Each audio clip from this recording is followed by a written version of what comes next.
शेतकरी मित्रांनो, उन्हाळ्याच्या हंगामामध्ये कोथिंबीर, मेथी या पिकांची लागवड जर तुम्ही करणार असाल तर हा व्हिडिओ तुमच्यासाठी खूपच उपयोगी ठरेल।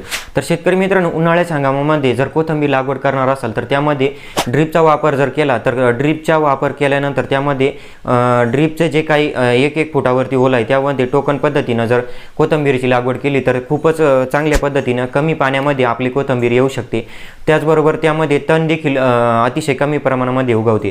तसेच शेतकरी मित्रांनो, आपण जर मेथी लागवड करणार असाल तर त्यामध्ये रेन पाईपचा वापर जर केला आणि रेन पाईपद्वारे जर आपण मेथीची लागवड जर केली म्हणजे मेथीची पेरणी करून झाल्यानंतर त्यामध्ये रेन पाईप पसरवायचा आणि रेन पाईपच्या फवाऱ्यानं किंवा स्प्रिंकलरच्या फवाऱ्यानं मायक्रो स्प्रिंकलरने फवाऱ्यानं जर पाणी जर दिलं सकाळच्या वेळेला किंवा संध्याकाळच्या वेळेला त्यामध्ये जर आपण फवाऱ्याच्या साहाय्यानं पाणी जर दिलं तर त्यामध्ये आपली मेथी ही चांगल्या पद्धतीनं ग्रो होऊ शकते। कारण मित्रांनो, मेथी पिकामध्ये किंवा कोथिंबीर पिकामध्ये उन्हाळ्याच्या दिवसामध्ये जर आपण फ्लोचं पाणी दिलं तर जमीन खूप तापते आणि या जमिनीचा ताप या पिकाला सहन होत नाही। हे नाजूक पीक असतात आणि त्यामुळं आपण जर फवाऱ्याचं पाणी जर दिलं जमीन भुसभुशीत राहते, जमिनीची वाफ निघून जाते।